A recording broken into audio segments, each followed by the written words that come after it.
A boy found a broken robot in a landfill and thought it was just a toy. However, after fixing him, he realized that the robot possesses incredible abilities.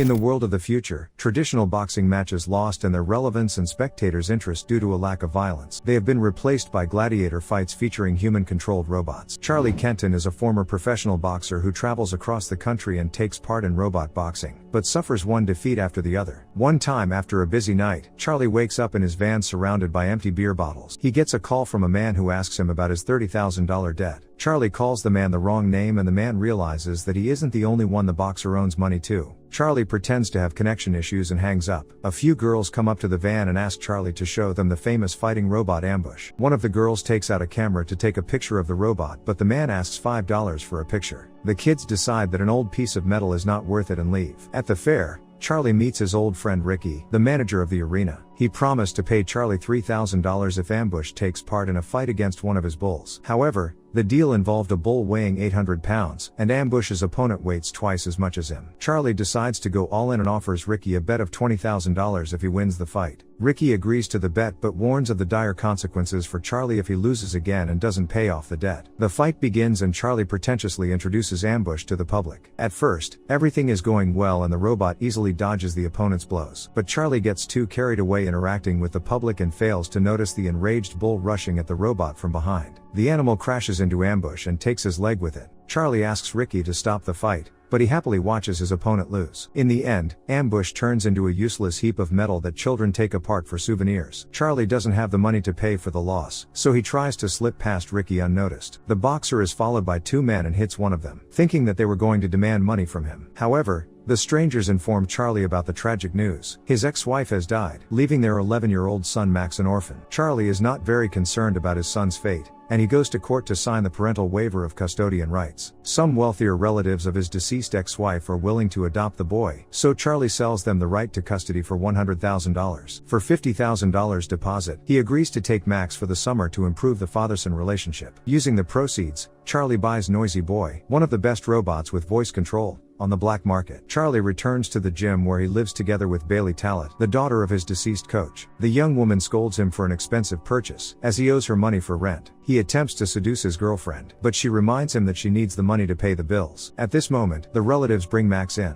The boy is upset not because his father sold him, but because he didn't share the proceeds. Charlie says that he wasted all the money on buying the robot and that Max can get out of here if he doesn't like something. The boy decides to stay and watch the Noisy Boy unboxing. The fighter in the samurai armor emerges from the box and everyone admires him. Charlie decides to test voice controls and says a few battle commands, however the robot doesn't react at all. The man decides that he was scammed and blames Bailey for not checking the robot. Max turns out to be smarter than the adults and pronounces the commands in Japanese, which is a native language of the robot. Noisy Boy obeys and Bailey then realizes that they only need to change his voice control settings. After a short test drive, Charlie loads his robot into his van and plans on going to the next competition. Max steals the car keys and asks his father to take him with unless he wants to be left without a car. Reluctantly, Charlie agrees and they arrive at an underground fight club where they meet dozens of other robots. Charlie is certain that this time he will win for sure, so he asks the organizer Finn to sign Noisy Boy up for the main fight. Max tries to talk his arrogant father out of it and advises him to take part only in warm-ups since he has never tested the robot on an actual battlefield. But Charlie doesn't pay attention to his words and makes Noisy Boy fight against the star of the fight club, Midas. In the beginning, Noisy Boy inflicts powerful blows on his opponent and the audience lets out excited screams. The robot samurai keeps dominating the battlefield and Charlie is thrilled that he is about to get the easiest money in his life. Due to his inattentiveness, the man misses Midas's hit and the opponent takes control of the battle. Charlie tries to figure out what commands Noisy Boy has and yells out those commands that sound cooler. Charlie's opponent knows the abilities of his robot better and so he soon knocks Noisy Boy down, striking his head off. After the devastating fiasco, only the voice control of the robot survived. Max rightly scolds his father for fighting against the champion without even learning any standard commands for Noisy Boy. Charlie doesn't want to take the blame and orders his son to shut up if he wants to spend this night in warmth and not out in the street. On the way home, they stop at the junkyard to look for parts for a new robot. While gathering parts, Charlie tells Max a story of how the boxing robots came about and how they replaced humans in the ring. Listening to his father, Max doesn't notice a cliff and falls. Max hangs on a robot's hand, which saves him from his death. Charlie goes down the cliff to his son and puts him back on the ground, tightly holding the frightened boy close to him. Max gets out of his arms to see the part that saved his life. To his surprise, he finds a body of an old robot in the dirt. The boy asks his dad to bring the cart so they can take their find home, but Charlie goes back to his normal selfish self and refuses to help his son. Max drags the robot till dawn all by himself, going up the steep hill. Finally, he brings him to the van. They go back to the gym where Bailey discovers in horror what is left of Noisy Boy. The woman is disappointed in Charlie and asks him to stop chasing an imaginary victory until he loses everything that he has left in reality. The man persuades Bailey to help him for the last time and check the robot that Max brought. It turns out that it is an outdated version of the robot that was created not for fighting,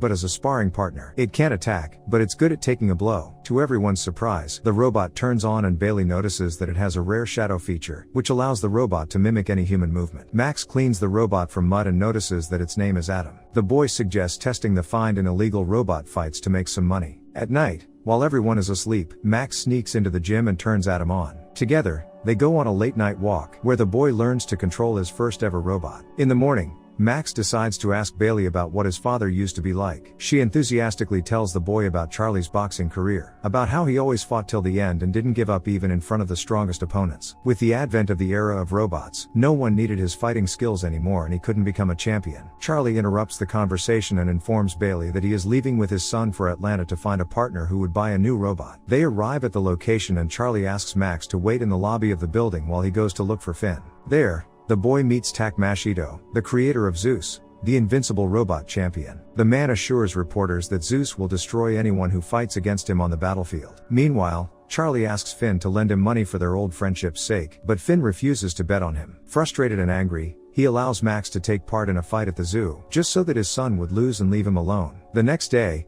Charlie wakes up from Max's voice, as he has been training with the Atom since the morning. He washed the robot and programmed the commands himself using the shadow feature. Charlie is pleasantly surprised by his son's persistence, understanding deep down where he got this quality from. They arrive at the place where the battle is held, and Max negotiates a deal with the leader. If Adam lasts one round, then the boy takes $1,000. However, if the robot doesn't survive, the leader takes him. The fight begins and Max takes control of Adam. The robot doesn't attack but only defends itself, steadily taking the blows of the enemy. Charlie advises his son to move more to maneuver the robot's attacks, but the opponent grabs Adam and strikes him in the head, causing him to fall. The countdown to the end of the round begins and the robot has only 30 seconds to get up. Max orders Adam to get up and he obeys, which means the boy automatically wins $1,000. The leader doesn't agree with this outcome and offers to double the winnings if the robot lasts one more round. Now it is Charlie who is trying to talk his son out of this risky adventure, but Max agrees. The second round begins, and Adam jumps and strikes the enemy with a crushing blow, causing the poor fellow's system to crash. Max wins and proudly takes his prize while the crowd cheers him. The next day,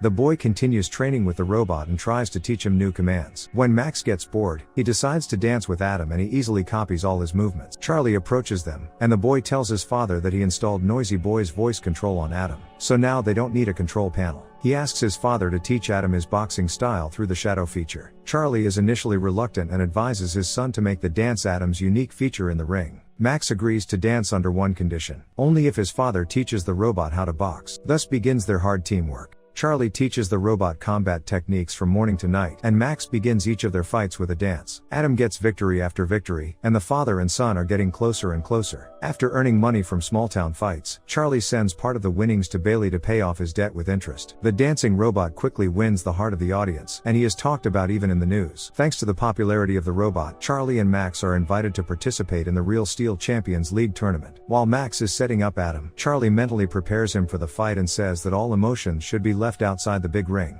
A manager enters their workshop and invites them to the lodge of Farah Lemkova, the owner of Zeus. The businesswoman is looking for a sparring partner for Zeus and offers to buy Adam for $200,000. The offer is valid until the first round with his rival Twin Cities. Charlie immediately agrees, but Max refuses and leaves the room. Charlie tries to persuade his son to accept the tempting deal, but he asks his father to think about why Lemkova would want to buy a robot for such a large amount of money. Max believes that Adam is special and doesn't intend to sell his metal friend. To the deafening roar of the crowd, the two-headed robot Twin Cities enters the ring. Max leads Adam out by performing a battle dance. The robots start the fight and, within the first minutes of the match, the enemy mercilessly attacks Adam, preventing him from striking back. Charlie then notices Twin Cities' weak point. His right shoulder twitches before every punch. Adam dives under the opponent's arm and begins to deliver devastating blows to the body. After weakening Twin Cities' right side, Adam knocks him out with a kick to the head. The audience bursts into applause. Bailey, who has been watching the fight all this time, also screams with joy. Max runs into the ring and snatches the microphone from the referee. He publicly challenges Zeus, the robot of Farah Lemkova, to fight. After that, he and his father take the winnings and go to the van. Ricky meets them there and tells the thugs to attack them to take his money back. They beat up Charlie and take all their money. Worried about his son,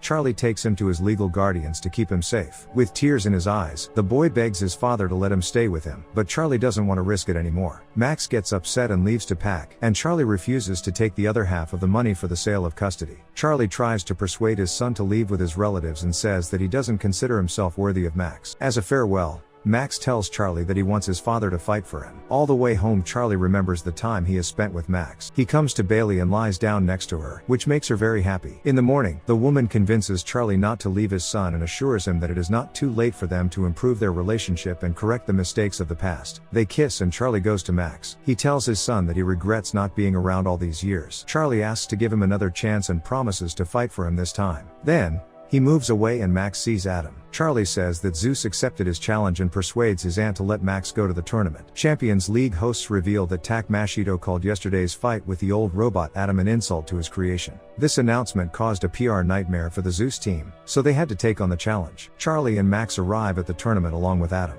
In the meantime, Finn takes bets that the junkyard robot won't last until the end of the round at odds of 1 to 5. Ricky approaches him and confidently bets $100,000 that Adam won't last until the end of the first round. If his bet goes well, then at the end of the match he will get $500,000. A welcome show is put on for Zeus, where he epically jumps into the ring to the cheers of the crowd. Adam appears more modestly, and the fight begins. Zeus knocks out the enemy with the first blow. All spectators are sure that the champion's victory will be quick. Adam gets up but immediately receives a new series of powerful blows and falls again. After the third knockdown, the robot gets up again and Zeus corners him. Finally, Charlie pulls himself together and strikes the enemy, and then backs away. To everyone's shock, Adam takes the lead in the fight and stubbornly delivers blow after blow to Zeus. Despite a strong opponent, the old robot manages to stay on his feet until the end of the first round. Ricky tries to leave the building in a hurry, but Finn finds him and takes his money. The fight continues and Adam manages to heroically survive the second and third rounds. By the fourth round, Zeus unleashes all his power on the enemy and inflicts serious damage on him. Another blow destroys Adam's voice control system. Despite this,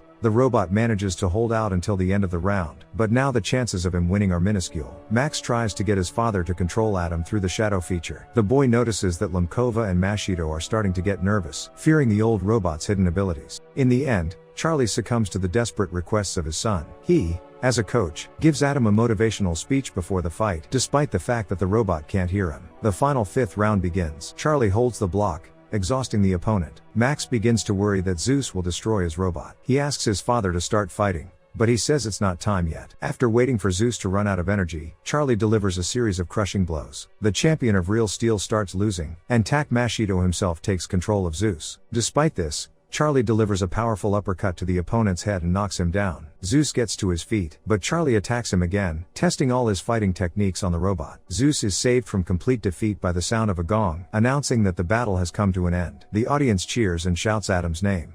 Bailey runs onto the stage and kisses Charlie. Nevertheless, Zeus still wins based on the points and remains the reigning champion of the Real Steel tournament. However, the fight was a crushing failure for Farah Lemkova's company. Adam is pronounced the people's champion, the outcome that Max is perfectly happy with. The boy falls into his father's arms, who makes it clear without any words that he is proud of his son and that he loves him. Together with Adam, they go out to the middle of the ring and enjoy their glory and recognition.